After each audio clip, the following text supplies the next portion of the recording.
Hey everyone, I'm the Chosen One Legend here, as always joined by my co-host. Hi, I'm Kai, also known as Fascurreyn. And welcome back to the BunchaJokahs podcast, where it is once again time for us to break down Xenoblade Chronicles 3. And this time, specifically, we're looking at chapters 3 and 4. And you know, things are getting interesting, there's a lot to break down, so we won't waste any time here on the intro. But Yeah. just to give some quick disclaimers beforehand, as usual, there will of course be spoilers ahead for the entire game, including bits of the post-game, because we might reference certain allusions to future events and stuff. Also spoilers, potentially, for Xenoblade 1 and 2, they sometimes come up, but if you haven't played those yet, what are you doing? Go play them. And there will be timestamps in the description below, so if you want to jump about different sections, you can do so there. But let's just get started, shall we? Kai, how are we going to start things off with chapters 3? We're kind of getting into the real sort of meat of the game now, with chapters 1 and 2 being a lot more sort of just like setting the stage, putting a lot of story focus on. Chapters 3 and 4 are where the game really sort of opens up and you get to explore a lot. There's a ton of optional areas that open up, a ton of optional hero quests, but today we are just going to be focusing mainly on like the main campaign of the game. Yeah. So it kicks off, and you get two kind of different pieces of lore. One with Taion and the backstory with Nimue and Isurd, then the other one being Ethel's story with Cammuravi. And they're both quite interesting. They've got like sort of different angles with side characters, which is quite nice. I mean, we've been saying before how Taion has, in the first two chapters, he was already like a standout character who took a lot of focus. And now to see the game actually straight up making him, I guess, the focus character of this chapter is great to see even more about him. Like, Nimue is, she's really cool design. I know you like her design a lot, and it's really neat with like the ice arm and the horn and that. I wish we saw a little bit more of her, but she really works as like this backstory to Taion and his motivation to what will bring him to do later things in this chapter. So I think it's a nice setup to start things off. Yeah, I agree. It's like you say, Taion already was cool enough, and he's basically the only character who really gets like this much sort of focus on just him for a specific part of the story, outside of, you know, the classic Noah and Mio protagonist stuff. So it's cool to see that they already are setting this up for him. And yeah, it's just a nice one. As I've said, you know, Nimue's design is really cool. And I guess moving on to the Ethel Cammuravi stuff, with that we kind of see why Colony 4 is like a dirt rank now. They've been demoted from silver. Yeah, that surprised me. Yeah, it really did, and it kind of set the stage for what the nature of their rivalry is, how they are like they're battle buddies, as I call them. Yeah. And it's kind of cool. It's interesting how she did sacrifice Cammuravi because it wasn't an honest fight, like Cammuravi's mech malfunctioned or whatever. And Cammuravi, we'll probably talk a lot more about him later because he doesn't pop up for a little while still. But it is interesting that like this is the first place they show him is in this flashback. Yeah, it's cool they have this whole sort of the honour of the fight between them two, and the respect they have for each other is immediate, straight away, and it's going to come into effect later on in Chapter 4. But also, I mean, every Xenoblade game's got to have some badass mech fights, you know, and it's cool. The Ferronis designs for them are both really neat. Yeah, I do like how they address the fact, there's big mech fights in this game. They like to show it off nice and early. So, sort of, we learn a bit more about Ethel here, and that, you know, because of course the only time we've seen her up to this point is when we're fighting against her. And alongside this, we get to do the first hero quest with her. So we kind of learn even more about her that way and show that she is quite sympathetic, which, you know, is fitting to be part of the main cast for a time. And, I like her character, she's cool. I think she's, definitely a fan favourite. It's cool to have her inclusion here and have her be relevant to the story. Even if, to be honest, it's not for that much time. That's something I'll rant about again later. But, it's cool that she's there for now at least. It does feel like you only just get her, you're like, hey, we got Ethel in the party, this is great. No, she's gone. She's off with I always nearly go to say Boreas. That's the wrong Xenoblade game. She's off with Poliaris to go visit the castle, which we'll catch up on later. But yeah, it's sort of a shame that you don't get to spend a bit more time with her. But it works as a hero introduction, and she's going to come back very shortly. Yeah, exactly. It's clear that she's got like other things to do in the story. They do give that reasoning. But as for like when we do have her, even though it's such a short time, it is cool that you kind of get to see more insight into her and what heroes are going to be like for the rest of the game. So that's kind of your opening to the chapter, and then from that point it's like, oh, do you want to go back to Aietia? There's like 5 hours of stuff to do there. Oh, you want to go to Dinar Desert? That'll be about a century. Elais Highway, God, that music's good. It's like all these side things open up, and it's glorious. It really I love with Elais Highway, even though you shouldn't go there yet, unless you're a madman like yourself, Kai, who has to explore every bit of land. But the game still... There's a side quest in Colony 4 that sends you to the opening section of it. Just further enough into Elais Highway, where you can hear the music and be like, God damn, because that was one of my favourite moments in the game, hearing that for the first time. It's something special. But it's the game, so good.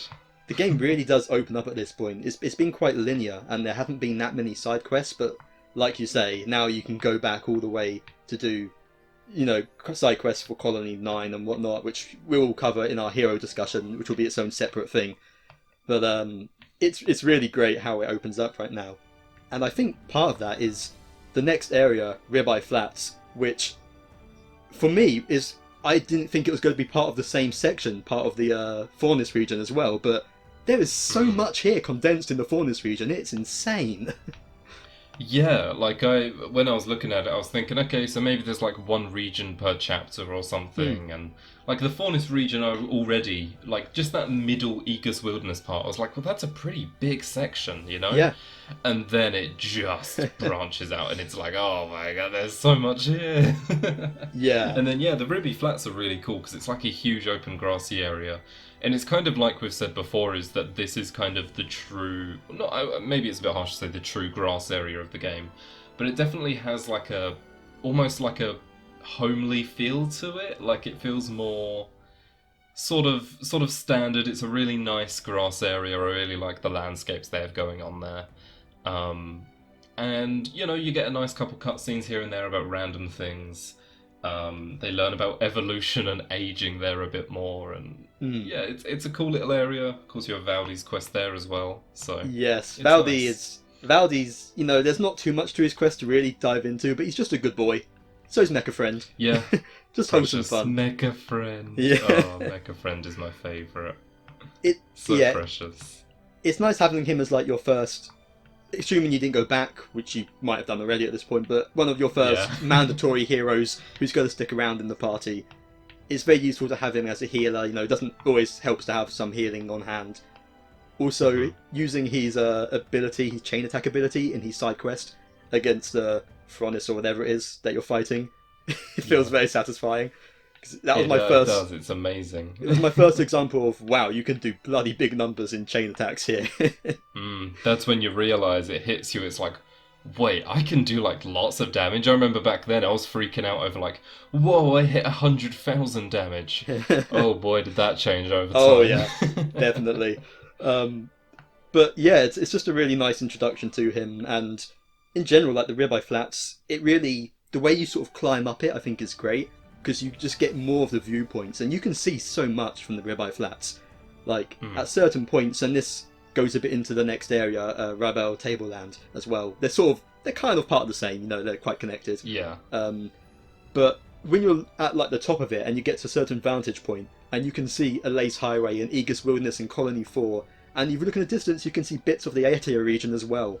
And all the way on the other side, you can see Erythia Sea, which we're not going to get to for ages. It's it is. I see what you mean when you say it's like the main grass area, because it is like the visual standout point of the game, I think, where it really twigs how cool this world is. I would say.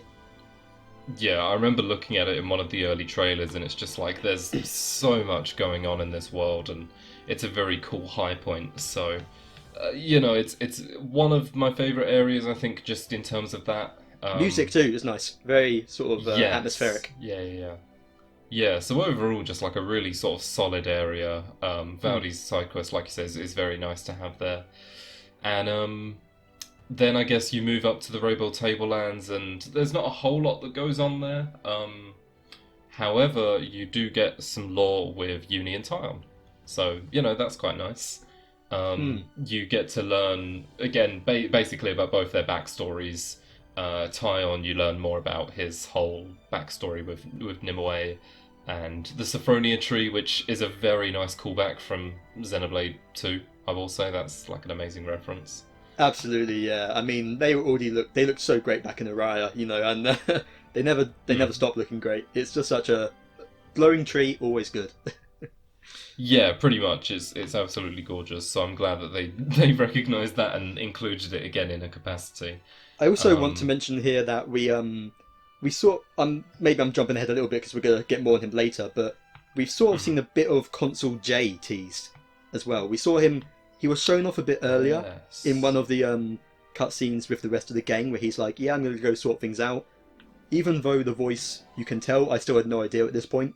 I feel like I could have figured it out, but I was clueless. I didn't expect them to go down that route, but this is when we actually, at this point, is when we see him go to Isurd, and we actually see him go to use like the ability which Consul K used. No. D, right, was the one from the end of chapter 2. K. It is K. I was right. Oh, I was right. Consul B was the infamous Xeon. There's so many consuls. Consul K, yeah. We saw him use like the eye takeover thing. There's approximately 25 of them. Doing the tier list, it was like, which one are you again? But yeah. But yeah, we sort of see he go to use as that, but then says he's going to take a different approach.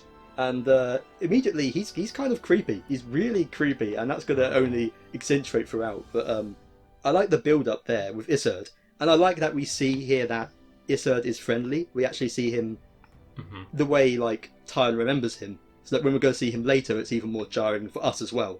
So it's quite important to set that up now, I think. Yeah, I think I agree with that. Like, it's good to see that before we actually see Isurd go crazy, it's like, no, he is like a standard person. He's not completely crazy. So that's kind of nice. Yeah, it's nice to learn more about these characters in that way, because we never really got like any character lore in Xenoblade 1. We got very little. Because the game was more like event focused than character focused. And then Xenoblade 2, you did get backstory, you got a lot of it, but something about it in this game does really hit. Like, they do it very well, they deliver the ideas across, and I think one of the best things they do, especially in these cutscenes at the Tableland, is that we've talked about how well they do character interactions, but it's also just like sharing the character's thoughts. Yeah, is something they do amazing, and Taion's one of the best at that. I think that's why he's such a good character, and why he's so much better than people thought. Is it's not just haha nerd man. It's like he's really expressing his thoughts, and it's like he's kind of spitting bars here. So I really appreciate that from these parts, and how he notices Eunie after her flashback and stuff like that. It's really good. Yes, definitely. I mean, because to move on to that, we see Eunie. We get to this area of like a destroyed colony, a gold rank colony even, which is we're going to find out more about in the lore of that in Eunie's side quest much later.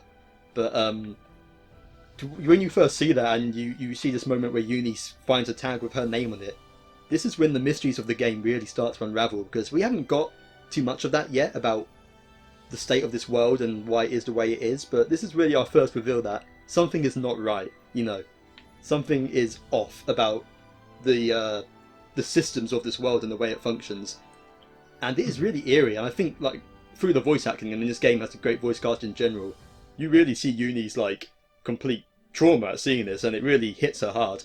And the payoff that gets later on, when Taion brings her, like a cup of tea to like calm her nerves or something, and you realise that he is paying attention to her and looking out for her. Again, best ship. Always the best ship. Yes.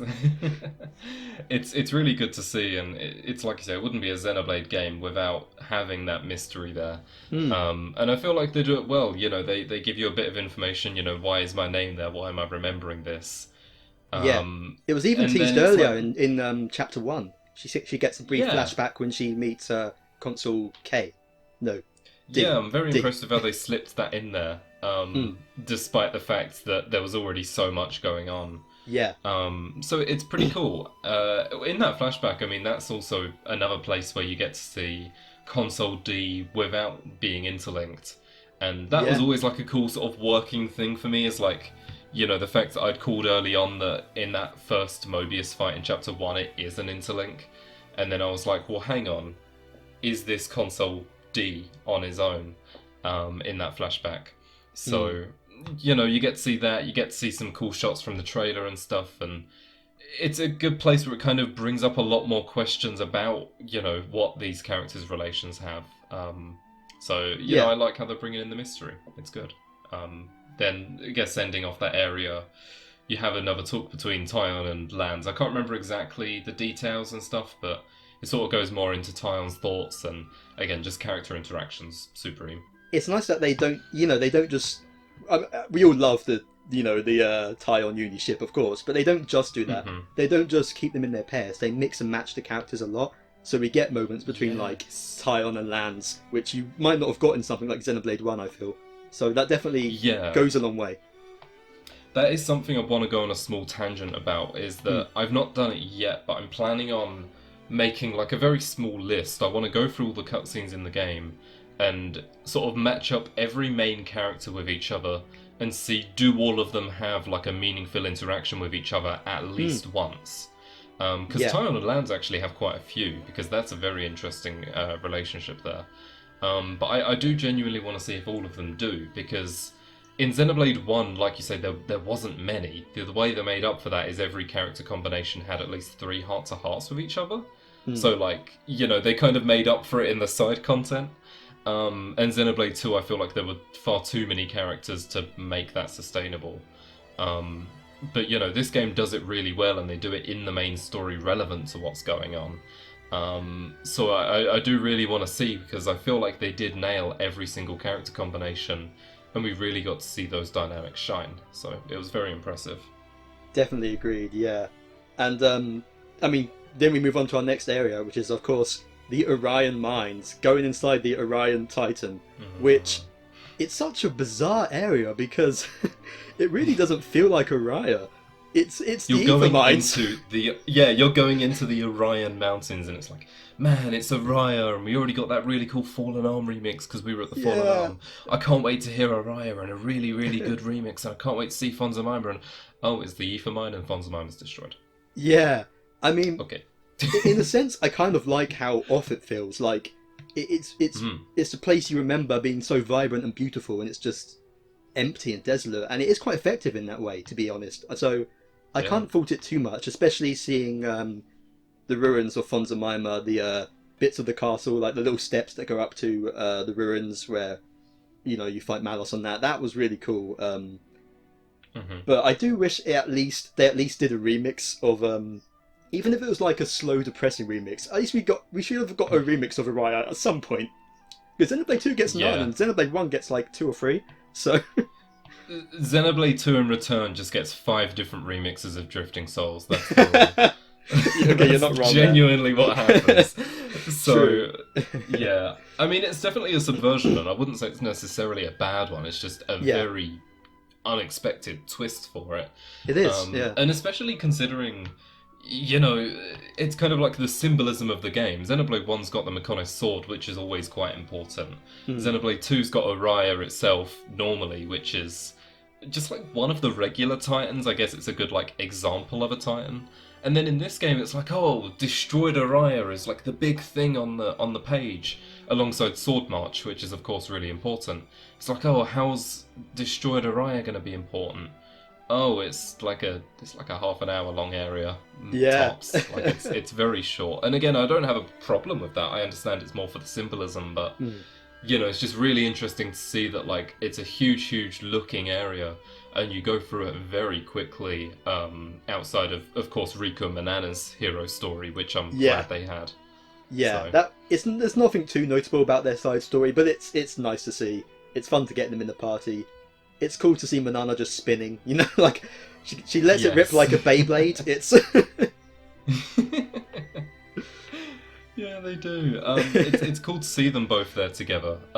As a combined hero, I'm very cool with it. I consider them the canon hero for a lot of the story. Yeah, I feel bad that I never use them. To be honest, they're not very good. No. Like, really, there's better options for basically anything. I think the only thing they excel at is possibly AoE. And even then, I think other characters like Grey will probably be better. But hey, they're the Nopon. They're the only Nopon characters in the game that are like heroes, which I feel like was a bit of a shame. I feel like we should have gotten 1 or 2 more, but who knows? DLC might surprise us or something. Who knows? Yeah, I like their dynamic as well. Like how Riku sort of acts like he doesn't care almost, but he really enjoys Manana's cooking. You know, he's just a little bit shy than you'd expect. I like that sort of dynamic between them. It is very fun, isn't it? Yeah, it is. It's cute. As Nopon always are. It's quite adorable. Mm-hmm. Exactly. I like that they sort of have that here. It's a nice point. I'm honestly surprised they weren't the first hero, but I guess it gives a good use to Ethel to have her be there first. Yes. Even though I realised when I finished her quest, I never used her heroic chain in chain attacks. So it was like eating me up for the whole game. Like, what was her heroic chain? I will never know. Yeah. So that was the thing. But yeah, Riku Manana here is nice. And then, you get a little bit more Taion story. And then it's like, oh, we're being chased by Colony Lambda all of a sudden. They're trying to get back at Taion. That's quite ominous. It's quite cool how they use that in the flashbacks and it comes back. It's a clever, foreshadowing. Yeah, it makes sense. Absolutely, I don't know why, but I really enjoyed escaping through the water ducts and just zooming through the water. That's always really fun.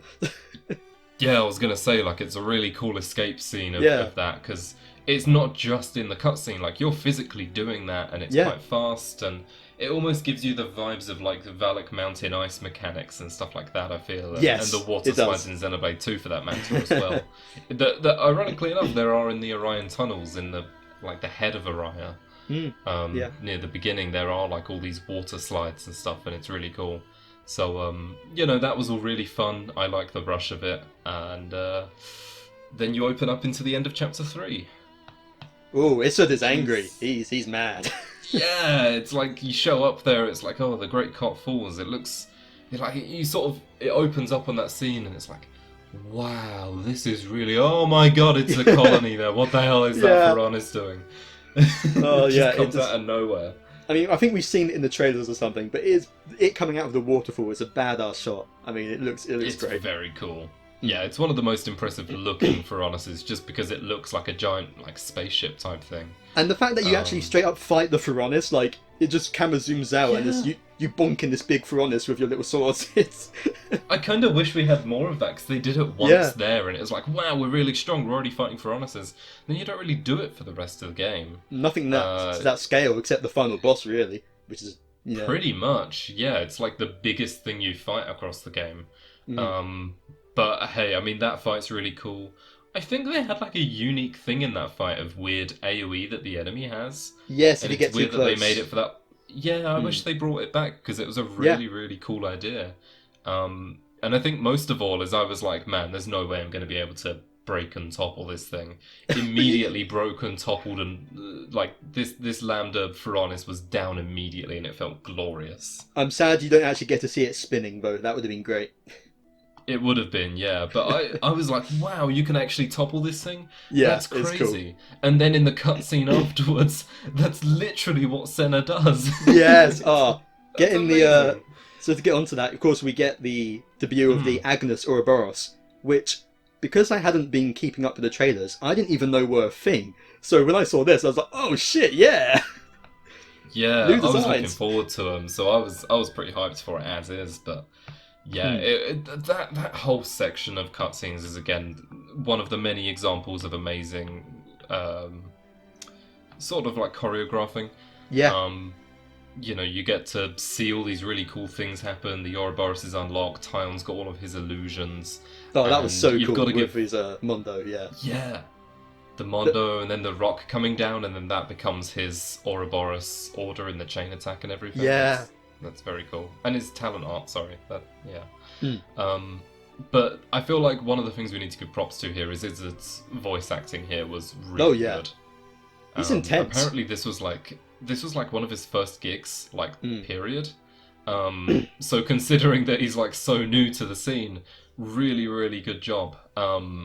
Sort of expressing the emotion from Isurd there, because I feel like in his normal talking voice, for some reason it always sounds really off to me, and I don't know why it feels off, but it often does. But when he was shouting in that scene, I was like, yeah, he's really giving the emotions across that they're meant to, so, fair enough.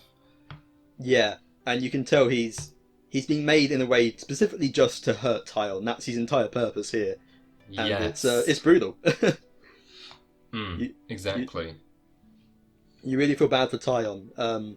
But you're able to, of course, beat them, and it turns out they're mud. And at this point, I was like, what is happening now? And it's... Yeah.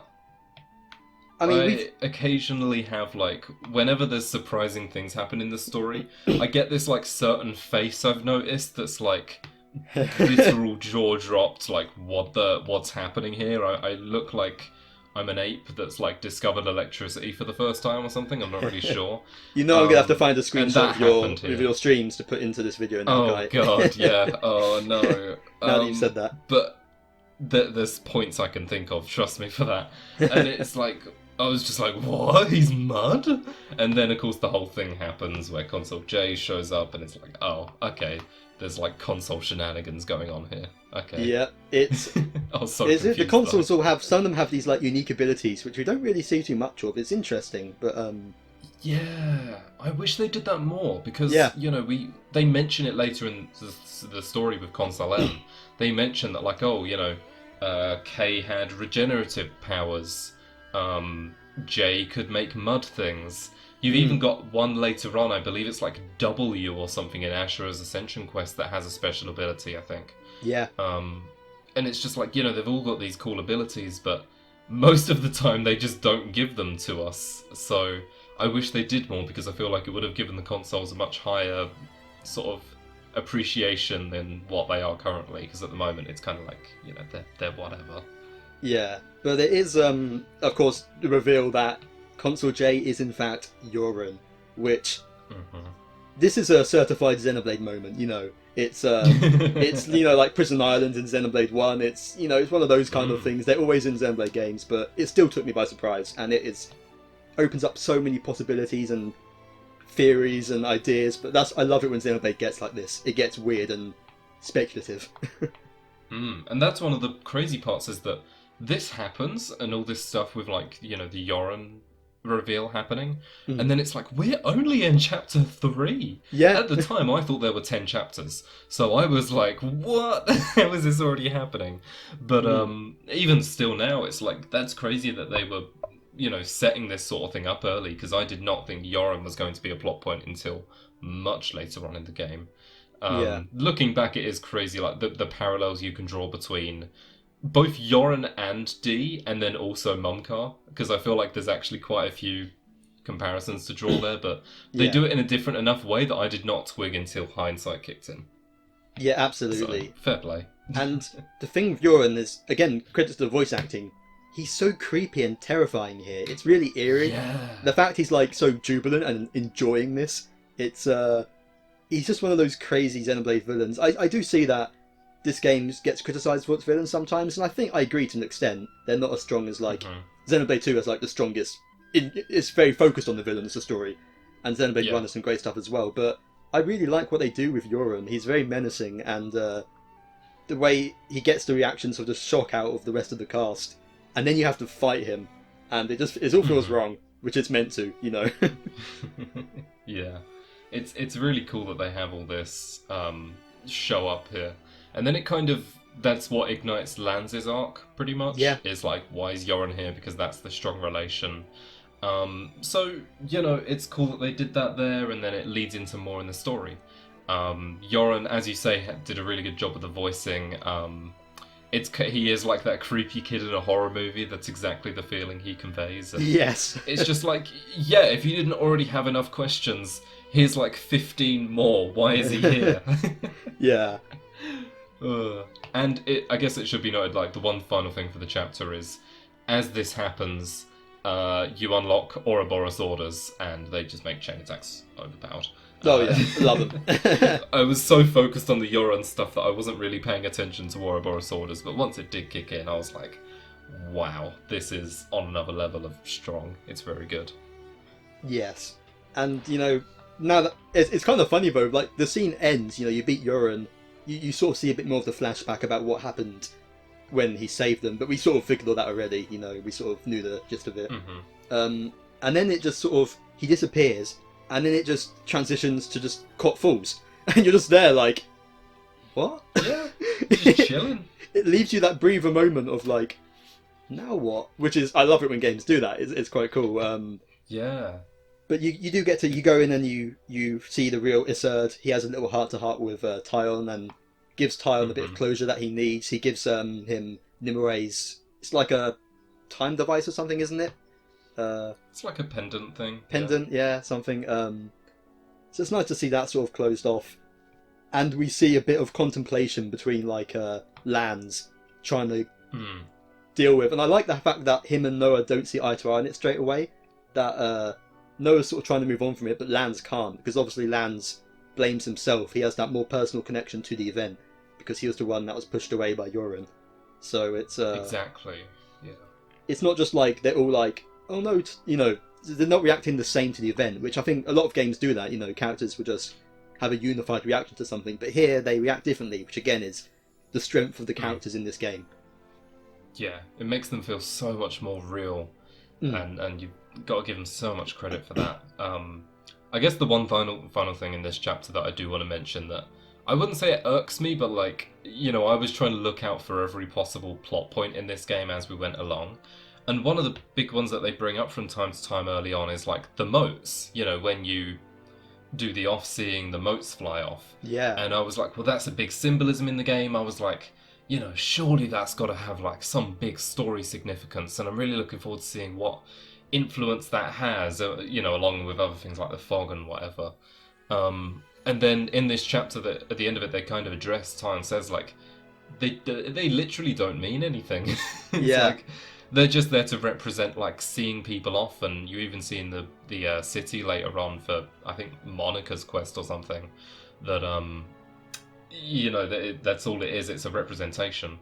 But I was, like, so geared up for it to be like, oh, those motes are actually flying off to the Consul base, and they're secretly being used for stuff, and I was like, I was overthinking it, but, like, then that happened, and I was like, well, okay, I guess... motes are just whatever. They can even come from mud statues, You're giving me flashbacks to watching you play Great Ace Attorney here, Kai, with your big brain God. theory. But I see what you mean. It was a good one this time. I felt good about it, That's true. I never really thought about it too much, but I can see where you're coming from. I like that idea. But I also, we're going to see a bit more of them, especially when we get to like Noah's quest later on, which is part of the story. That's final chapter though. But I do kind of like the idea of how they use as almost a peace of mind thing. So they don't have a real meaning, but at the same time they do have a meaning to the people playing them, and that's what's important about them. It's one of those things like you can say about any sort of thing in real life. People have, customs and stuff that you may argue doesn't have, you may not believe it has real meaning, but what matters is it has more meaning to the people doing it and the peace it brings them. And I kind of like the idea and how that's sort of brought up later as well. Of course, we'll get more on that as we get to later chapters. I do want to mention, though, the final scene is actually we see a battle playing out between Agnus and Keves, and we see the consuls like playing a chess game, commanding the battle, which it's really cool, like a visual to see, and it's quite a brutal battle. We see like one of them like killing the commander after they kill their friend, and it takes a completely different tone from like the first battle you see, where you're like, yes, our heroes are winning this, we're defeating Agnus, and now you're just seeing two sides, and you're seeing the futility of the fight, and that it's all just a construct of the Moebius.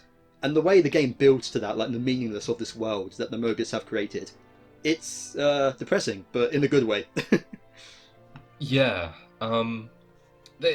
that's one thing that this game does extremely strong, is the setting they make for the game. Although it is weaker in not having, huge titans and stuff, the actual physical like story that they make for the game and the world that they create is so interesting. Like, I feel like it's really well fleshed out. They really create that dynamic between the two sides well. And yeah, I think the chess game was like a perfect representation. I would have loved to have seen it more in various console cutscenes rather than them just standing under spotlights. It would have been cool to have that appear. But, you know, it's a really cool idea. So, you know, more credit to consoles, I suppose. And this is also our first... I think we got a bit of a tease of them in an earlier cutscene, but this is our sort of first real look at Z and N. And, I mean, I feel like... I mean, did you figure from the start that it was some sort of evil version of Noah, right? You know, it's not like it's subtle. I mean, it was... You know what? I was genuinely surprised when I've now been, like, sort of occasionally watching highlights of other people's playthroughs. I've been shocked at people who did not realise it was Noah from the very first time we saw it. Like, maybe we've played enough Xenoblade at this point.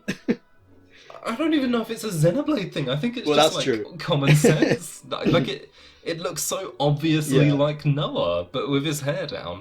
The main question was, I mean, it's obviously some semblance of Noah. What exactly is he? Is he a clone? Yeah. Is he a descendant? Is he something else? It's like, that was what we needed answering. Yeah. But I like it the is cool setup. that, you know, now it's introduced. Yeah, the setup's good. Yeah, I like it. And again, Zed gets a lot of criticism, I think, especially for the payoff of it, which we'll get to in Chapter 7, a long way off. But I still think his design with, like, his body cracking apart is really creepy, and he makes, like, a great looking villain. I also love his, like, sort of, compared to, like, you know, Joran's madness, which I think is even the name of that cutscene. Seeing this guy who's, like, in complete control, completely calm, like, let's just watch and see what happens. That's scary in its own separate way. So he does make an interesting setup, seeing him right now. Yeah, it's really cool that happens. I guess this is, if we're doing Chapter 4, I believe it opens with Cammuravi, if I'm not mistaken. It does. It opens with Cammuravi in jail and N again.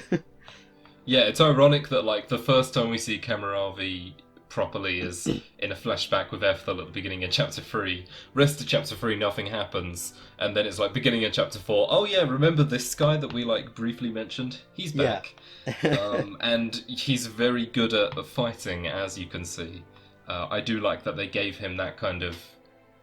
that opening scene to exemplify, yes, he's a very good fighter. He's, like, one of the best for Agnus, give him respect. Because, yeah, I mean, I really like him. I think the combination of being fire-based with a really cool lance and then also having Serenoa's voice actor definitely gave him a lot of credit in my books.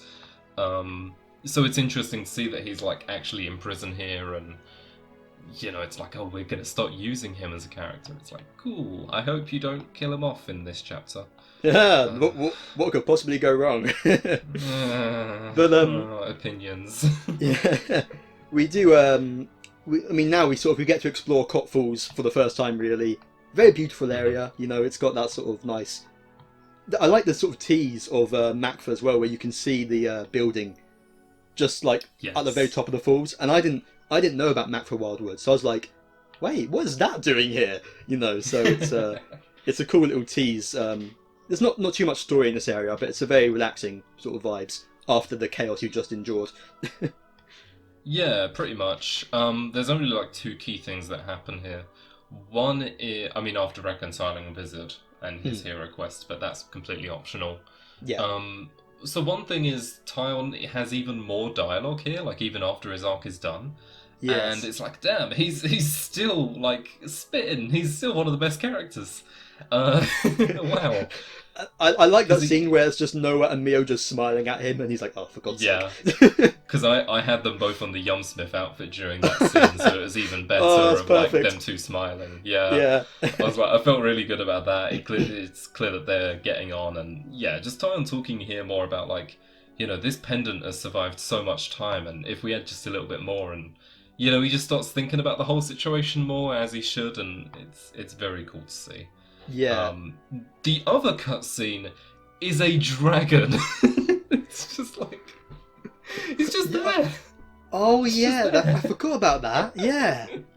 And I was when you, like, like, what? they sort of talk a bit about, like, isn't it something to do with, like, the limit of the Ouroboros forms is brought up here or something?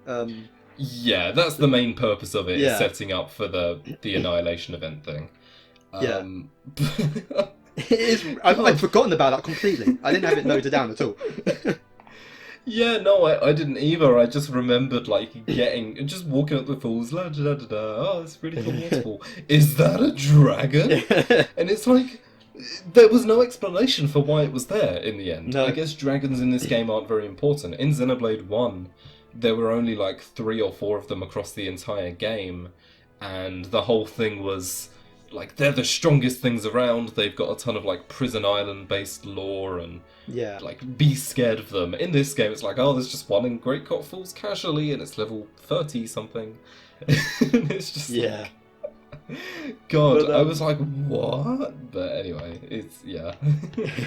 And when we get to the end of the area, we get our first look at Keves Castle in the distance, which is really cool being able to see that. Definitely, of course, having played Xenoblade 1 and that, getting like of course, why am I blanking on the name for the Aerith Castle place? Help me, Kai. Alchemoth. I can't believe I forgot Alchemoth. Yeah, but getting that vibe, okay. Like, it's just not quite right. Yeah, it's a really cool visual. I'm definitely going to put that in the video. And we cross over to see from the castle's perspective where Ethel and Borealis are there. We've got Melia here. Definitely our first proper look at her, and you can tell already she's not right. She's too evil. Yeah, something's off. She's not acting as Melia would. Especially when she brings out a giant annihilator and blows up part of Urayan, so... so, oh dear! Yeah. It's interesting, for sure, like, the fact that they show that to Ethel and Borealis, and it's like, we are going to blow up Colony 4 if you don't listen to us. Yeah. And that's really interesting. And then I feel like one of the really cool parts here is that not only do they show off this crazy canon thing that we need to sort out, but then it's like, well, Ethel, you're going to have some help. And it's like, oh, Cammuravi and 2 consuls. It's like, there's 4 of them, and these are like, 2 really strong consuls that can interlink, as well as 2 of the strongest fighters in Aionios. It's like, hang on, that's they did not go easy on the main cast. I feel like a lot of games and stories have that thing of like, why didn't they just send out their strongest people against the main group to defeat them immediately? Why didn't the evil team do that? They're basically doing it here. Yeah. So, fair enough. It's cool to see them taking it seriously. Yeah. Yeah, exactly. I like that they're doing that, and I like how Consul N is not just like, they're nothing. It's like, we need to be careful, at least a little bit. We need to at least take precaution, if nothing else. Exactly. And then also, the thing I sort of liked here is that Ethel is brought back into the story, and then she's kind of given this dilemma of, should I listen to what they're saying to protect Colony 4 and fight Noah, or should I possibly even sacrifice Colony 4 to, join Noah's side and stuff? And I was like, oh, that's a really cool thing for her to decide. I genuinely don't know what exactly she's going to do here. Yeah. Because I didn't think she'd become an antagonist again. She's such an anomaly in the story at that point that I did not know what direction they'd take. Exactly. So, that whole section was really cool. Yes. Thankfully, she sends best boy Borealis on our way, but we'll get to him in a bit. Yeah. Because first of all, we enter Maktha Wildwood, which is it's a really interesting area. It feels like there's not much to it, but at the same time, I think it's quite memorable. Like, there's just really solemn vibes to it, and which makes sense because when you've got the ruins of Moritha, which is already like a depressing area. But it's more along the lines of Moritha than it is Maktha, but it's really eerie. It is, and the whole time I was like, why are these massive buildings here? And why is everyone super chill with that? And I guess that's just like, they're just used to it being there for a millennia. Yeah. But I was always so interested in that for here, because Moritha was one of the most interesting places in Xenoblade 2. Like, so cool. But, it's just here, I guess. You get Juniper's quest, which is kind of cool. It's a really curious case of world building. I love which I Juniper. do I just wish appreciate. they were good in gameplay as well, because they're so cool, but they're not Yeah. useful. Juniper's a really cool character. Yeah. Sort of, again, character-wise, story-wise. The Colony Tau is such a interesting situation, but then it's like, oh, the bow class. Everyone loves the bow class. Yeah. What's it called? Stalker? That's kind of weird. I just hope the gameplay's good. Here's the thing, it's not bad. It's just like outclassed. This is going maybe into a little bit of gameplay, but like it's like the whole thing is like, oh, it doesn't draw aggro. Just like, well, if you have good aggro management anyway, this doesn't matter. The only thing it really has going for it is the whole arts follow-up thing has potential, I believe, but I've not played the game enough to really comment on that. Yeah. I still really like Juniper though, and their whole quest. It's really neat, sort of. Just like we've seen like some like really good colonies up in the battle, and just this colony who are desolate and out of the way and just falling apart. It's a very different vibe to what we've seen before, and sort of helping them out is a really nice thing. As it goes into side quests, but helping them rebuild and grow strength is a really nice part of the game, I think. And I especially how they like come back later, like Juniper appears in Xeon's quest, which I love. Yeah, really nice touch. Yeah, what about those spuds? But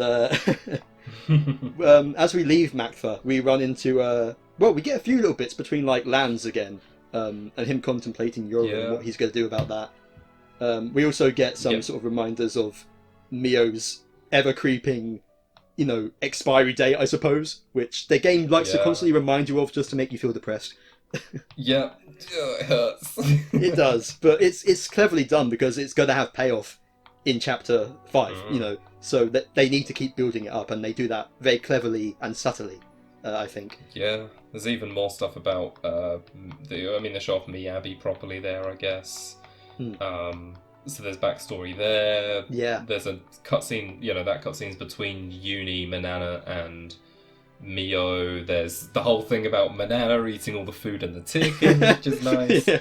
I really love about that scene, which Xenoblade rarely does, is you can hear, I think it's Manana and Lanz arguing in the background, whilst like Noah and Leo are talking. It's so good. It rarely does it, but I wasn't even listening to the main conversation, I was just listening to them bickering in the back, and it's so great. It's so amusing, and with Manana, like, there is one cutscene I forgot to mention at the beginning of Maktha Wildwood, where she's like, it's what I call super villain pon. Yes.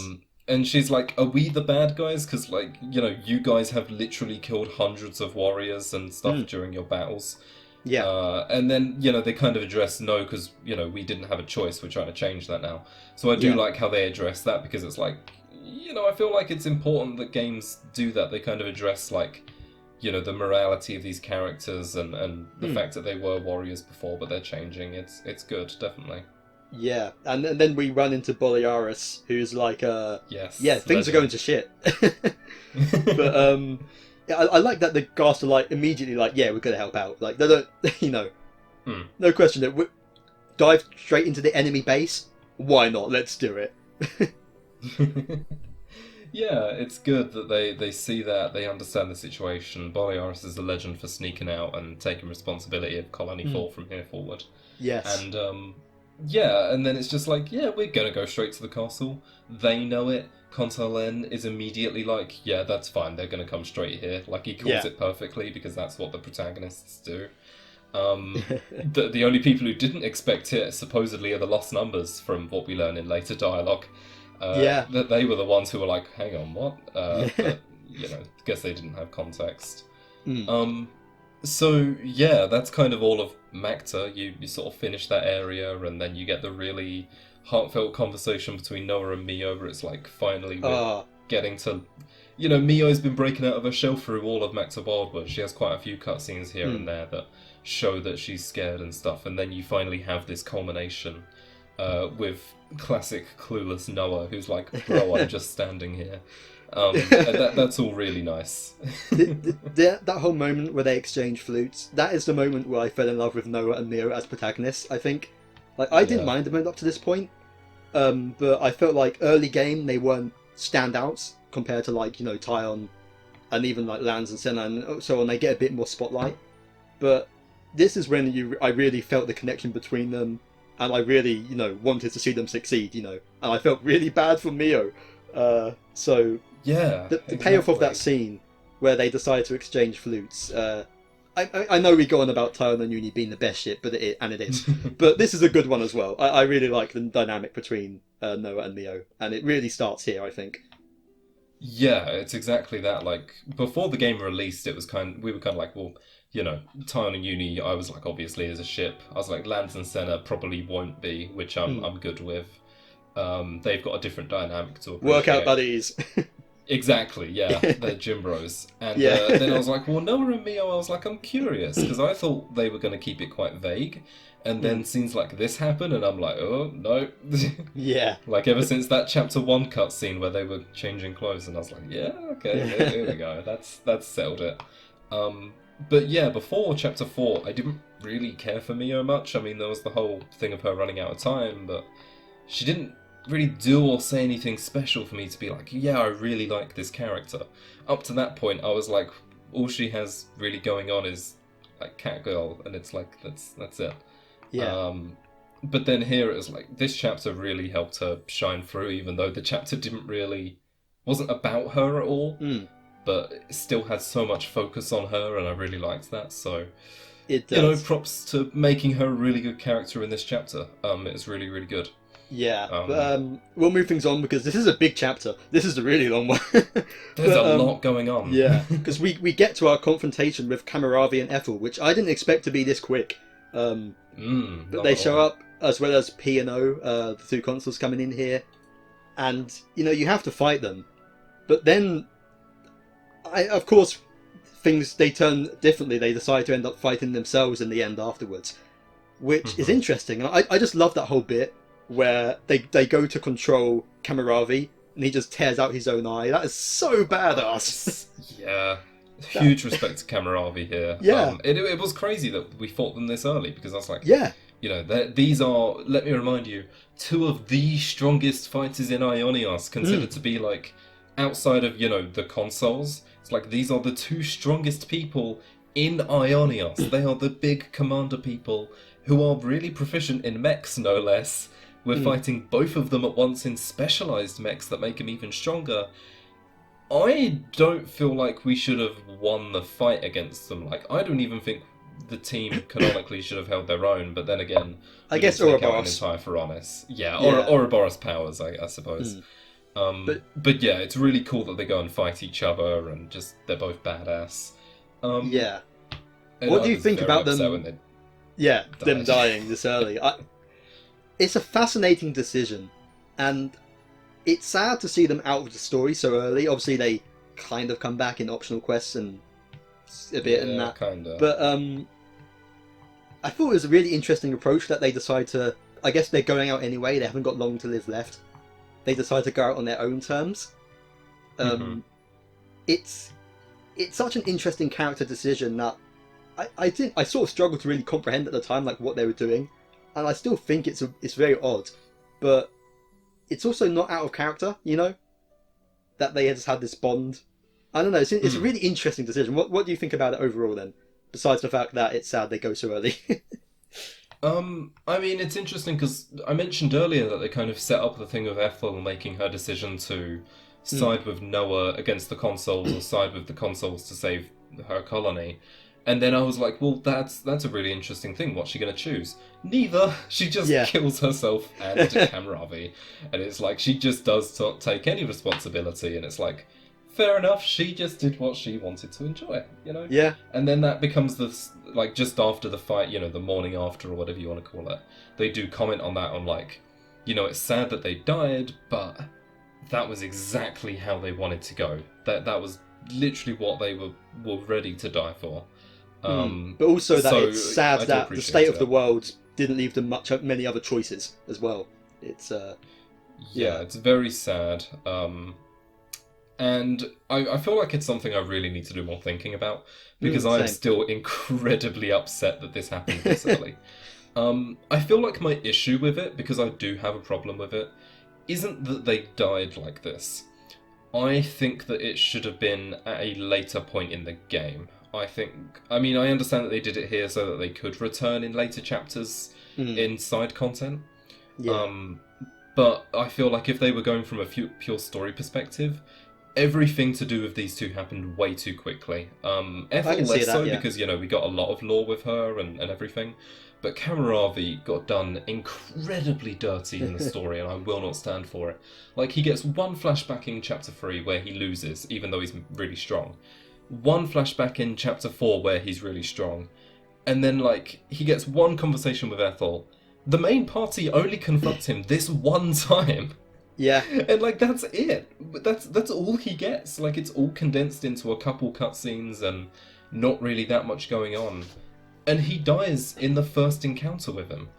And it's like, he deserved so much better. Man, he really, really, really did. And I don't know how they would have done it, but... Yeah. I just wish that they gave him more opportunity to shine, rather than the first time we meet him. We're not even focusing on him. Like, when both of them die, the main party goes, Ethel! Because they don't really care about Cammuravi.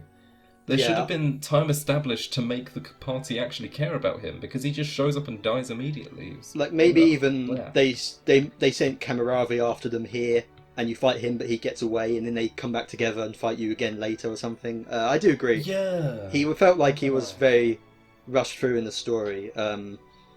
So it's a cool moment. I sort of like what they do with it, but it does feel like it's a lot, especially when this chapter has so much in it already that it didn't even really need this necessarily. Yeah. But, you know, once they're gone, you do have one more fight here with P and O. Your first interlink, well, your first known interlink fight against interlinked Moebius. They're like designed together as like some weird like body morphing horror stuff. It's really it's gross looking, but it's threatening. It's a fun fight, and this is also the last time we're gonna hear Weight of Life play. It's such a shame. Like, man, so much potential.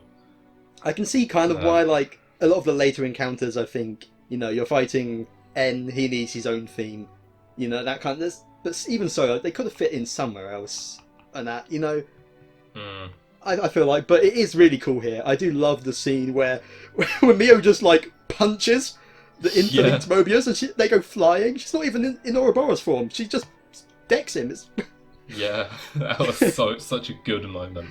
Yeah. P and O are just like, they're very much in a case of whatever consoles where they've just got the classic, we're the evil people kind of vibe. But, you know, it's whatever. The interlink at least was kind of cool. Very creepy, demonic beast style stuff. But yeah, Mio punching him in the face was sick. Weight of Life was really cool. And although I was intensely sad about what had just happened, that it was really like an amazing cutscene again. Yet another one.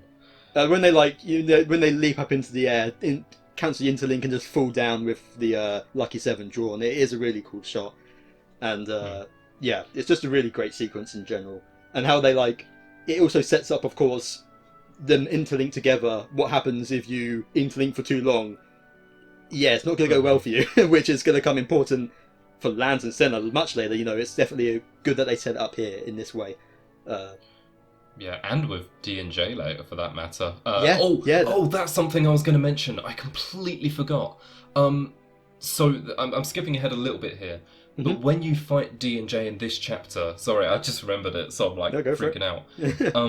When you fight them later in this chapter, I remember when I was watching it back, they comment on P and O doing that, and Joran specifically says they died through interlinking too much and, you know, creating the annihilation event. He was like, that's so stupid. Who would ever do that? You! Oh, okay, that's clever. Yeah, I didn't even think about that. Yeah, they actually set it up, and I was like, that's. I was like, oh my god, I didn't even realise that. But he literally says it, and it's like, that's cool. Anyway, though, the original stuff we were talking about. We finished P and O. We've already discussed that little chat afterwards, the reflection. And honestly, I thought this would be the end of chapter 4. I thought that's a perfect ending point, but it keeps going. It's they could have made these two separate chapters really, but there's a lot here. Because there was ample opportunity to make 10 chapters, and they chose to make 7 long ones, and I was like, yeah, fair enough. Fair enough, yeah.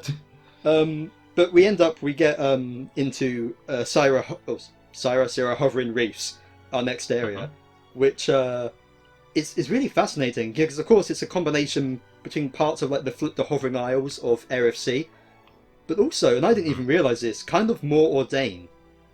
Yes. And the whole thing of like the giant hand you see being like the hand of Mordain, I didn't twig that till like a week ago, and I saw someone comment. Oh, really? I was like, whose hand is that? Is that like the Mechonis, but it's turned to stone? I didn't even know that Mordain had hands, because you don't really see them in the cutscenes unless you're looking for them. Yeah, but, I think I remember cool. bringing it up because I was like, that's a weird, like, arm-looking thing. What's that? And I was like, well, it must be Mordain because the rocky surface is perfect for it. Yeah. But yeah, it's kind of weird because, to my memory, you never really see Mordain's hands in Xenoblade 2 because why would you? They're like, some cutscenes, like at the very end that was zoomed out, you can just about see them.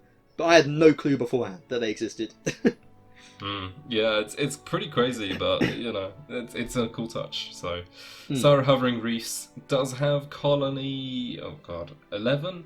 Yes. I always get 11 and 15 mixed up for some reason. But yeah, that's a completely optional thing, even though it's like right there for you to do. Yeah, most people probably did so it. Tempting. But we'll get to that in the Hero Quest discussion. Yeah. But it's a neat one. There's not much else in this area besides making your way to the castle. And it is cool going... I mean, obviously it's like, they're just desolate reefs, so there's not too much to talk about here, but sort of like looping around the back of the castle and getting to see the full view is really neat. The whole like zip wire thing, which you get from Maktha coming into play here, is fun to see. Instead of warping between them, you're just, zip lining down. Yippee! With Senna, it's fun. That voice line would never initiate when I wanted it to. I'm just going to say that. It was a massive shame.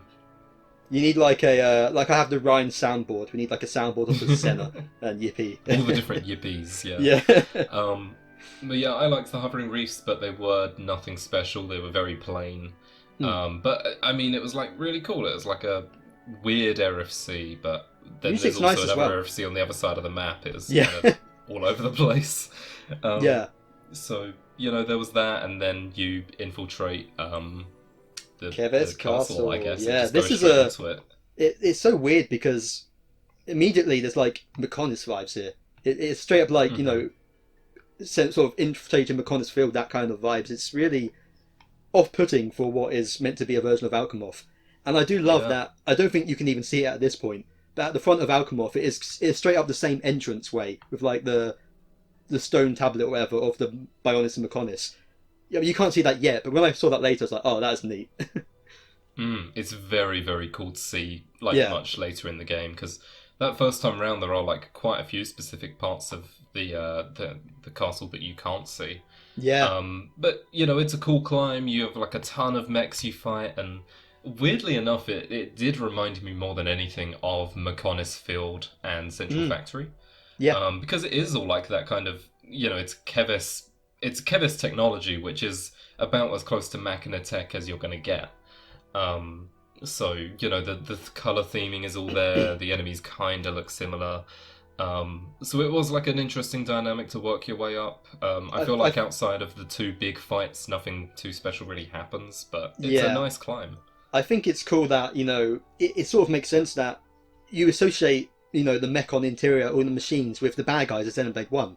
So the fact that it's being used in the castle, the headquarters, is your indication that, this isn't Melia. Melia wouldn't have this very clinical, mechanical thing, She has a much better sense of fashion. She does. Come on. We've seen her drip and future connected, it's some good stuff. So, but it maybe feels... they let Tyrea redesign it, who knows? You never...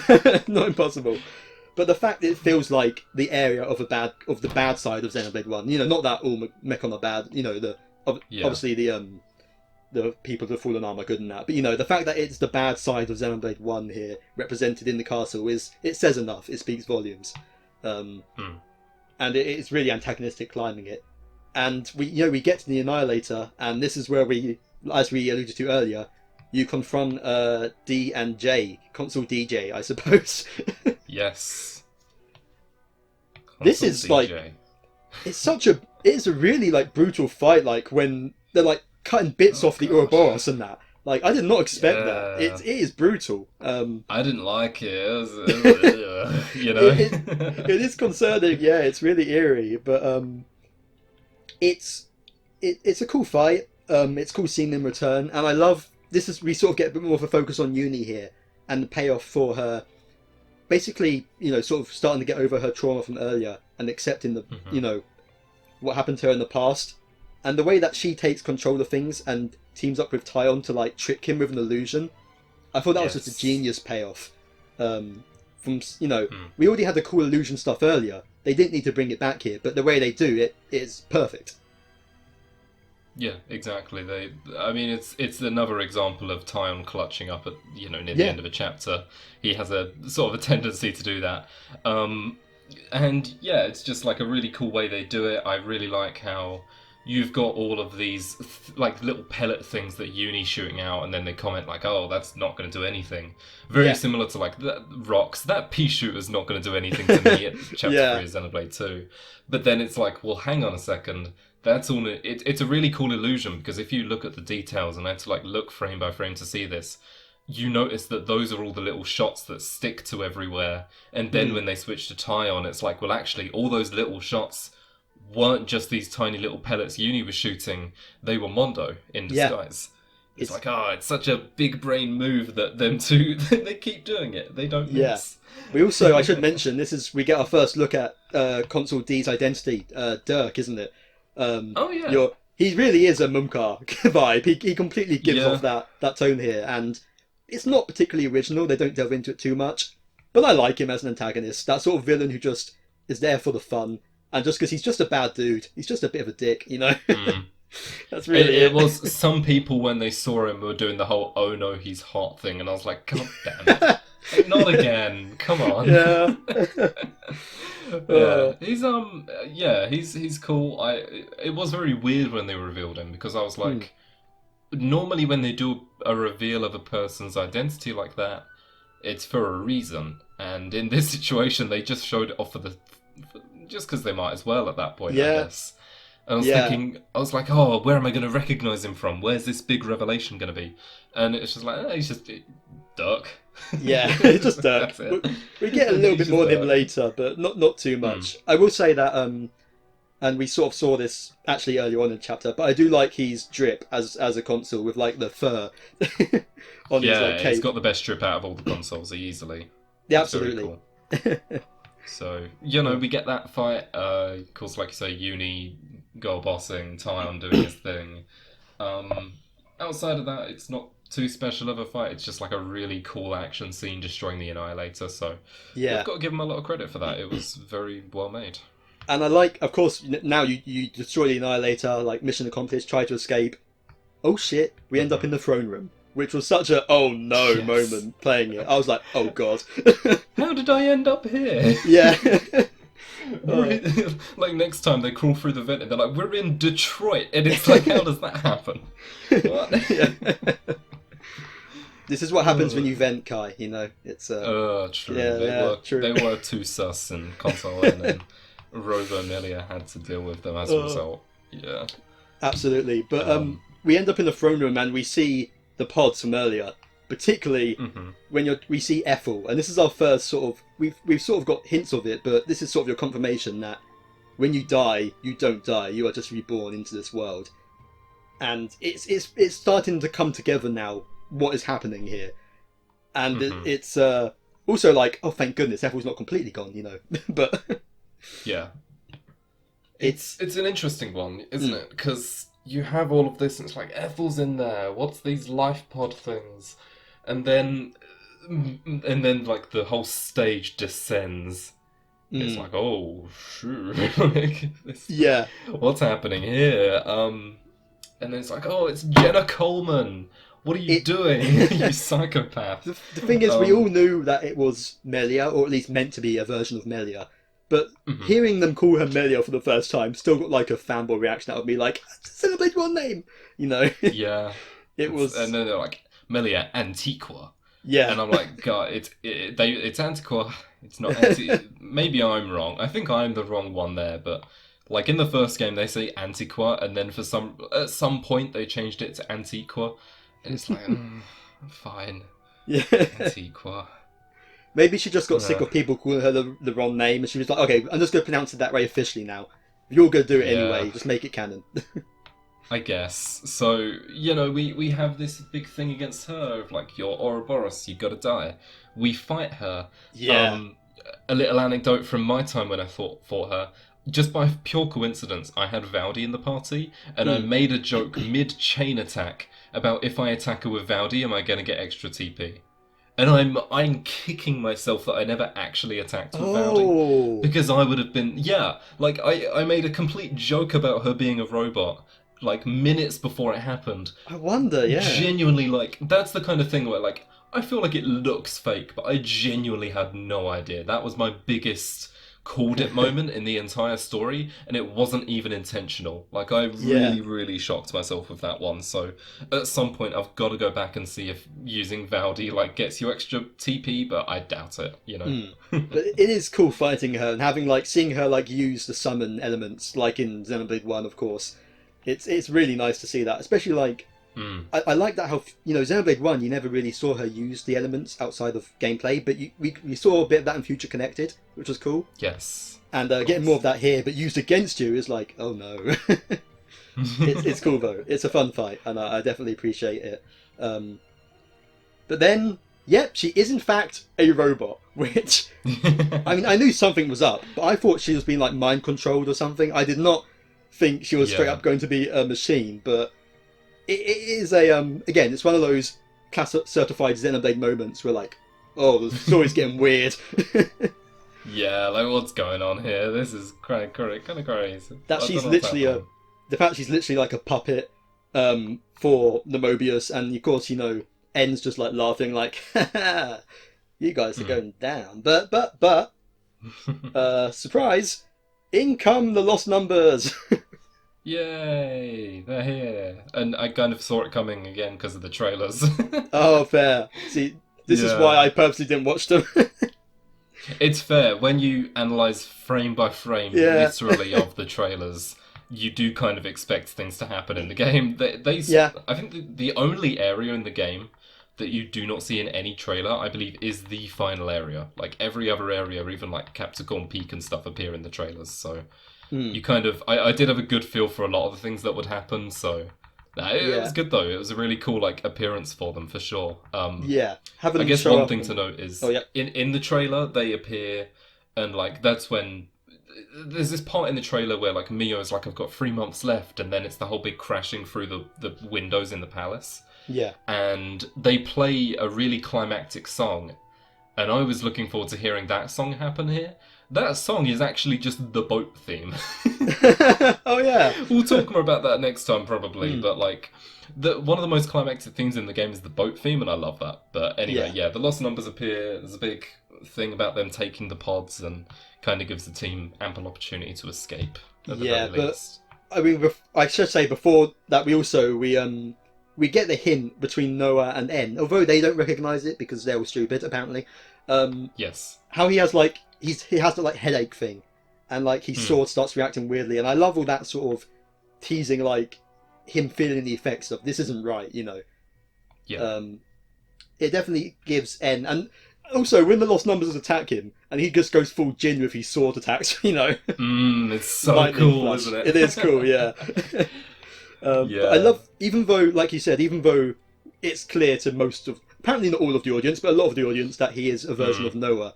The fact that there's still so much mystery about him, and like, what is the deal with his sword? What is the deal with his? Why is he here? It is very fascinating.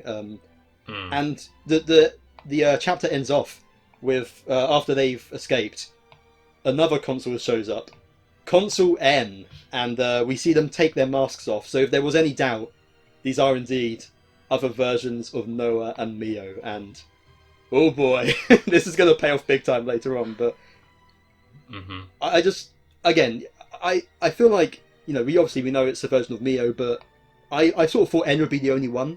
I didn't expect to see other versions, and it was just cool seeing another one show up and just add another layer to the, okay, seriously, give me some answers game. Yeah, I believe in one of the early cutscenes you can vaguely see Consul M, but they conceal the face, I believe. And most of the hair, I think you can only see a bit of it. So it's like, I think even back then when I saw it, I was like, I'm pretty sure that's Mio. Right, fair enough. But again, I had no idea of the nature of that, of like, how are they there, what's going on. I didn't anticipate what the actual reason was exactly. I was only slightly close, which we'll talk about more another time. But that's like the end of the chapter, I believe, chapter 4. So oh my god, it's just so much, man. Really, so much happens. Yeah, I mean, these chapters, a lot happens, but it's a lot of setup. We're introduced to the weirdness of the, chapters 1 and 2 are the intro to the game. Chapters 3 and 4 are sort of, the intro to like the state of the world and the weird concepts going on here. And then we're going to get to chapter 5 and 6, because that's when shit hits the fan and it pays off, So that's going to be something. Of course, we will be doing that as its own video. Chapter 5 and 6 will be our next breakdown. And then we're going to do one on chapter 7, plus our sort of end game thoughts in general. But yeah, that is it for this video, for chapters 3 and 4. Yeah, really good stuff. The game is starting to get wild at this point, and I love it. Yes, it is. It's pretty crazy, but like, at this point you're kind of halfway through the game, and it's like there's so much going on, and it's almost this point. I mean, there's earlier points in the game where it really hits you that you're playing a Xenoblade game, but I think this is kind of where you could take a step back at this point and reflect, like, I'm really in the middle of a Xenoblade story right now. It's getting good. Exactly. Yeah, it's a great feeling, and of course it's only going to get, I say greater, more depressing as well. But yeah, exactly. But we'll get to that in the next video, of course. But this is it for this one. So do stay tuned to BunchaJokahs podcast, of course, on YouTube here, on audio-only versions and other sort of podcasting sites like Spotify, etc. Of course, like I said, we're going to be doing more chapter breakdowns. We're going to be talking after that about like the heroes and a bit more on the gameplay in their own separate videos as well as our usual monthly podcast talking about Nintendo news and other bits as well. And at the end of the year, we will be doing the sort of Game of the Year video reflection back like we did last year. So there's a lot to look forward to. Do stick around. But also, don't just check us out. Where else can people check you out, Kai? They can check me out at Twitch, link in the description and stuff. I'm playing stuff that isn't Xenoblade now. Yippee! Yay! After 10 weeks straight, I am done, and I'm just doing a bunch of variety at the moment. I've been playing, a couple roguelikes, a ton of Splatoon, a couple other multiplayer bits, so, it's a good time. I'll be talking about some of my thoughts on various games in the monthly podcast, I'm sure. Yeah. And on my YouTube, I've now got uploads happening there. All of the highlights I made on my Twitch, I am now putting onto YouTube. So again, my links in that should be there. So I'm uploading those videos daily. They're each about half an hour long, just of my experience playing Xenoblade 3 and my live thoughts that I am physically talking about. Most of them are included.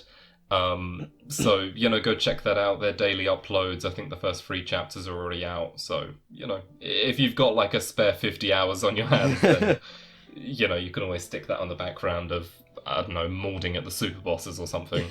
I mean, if you want to see those mugshots of Kai we alluded to earlier, they're all there. Go check them out. They are all there. Regrettably so, they are. But thank you all so much for watching this. We will see you guys in the next video. Take care and goodbye. Goodbye. Oh, wait. Yippee! Actually, I should thank Sam because he makes our thumbnails and logos. I almost forgot. Please don't. Please keep me. Yippee. Yeah, maybe I can just edit it out. Actually, we don't really need to thank him, do we? I'll cut this bit out anyway. Bye, guys.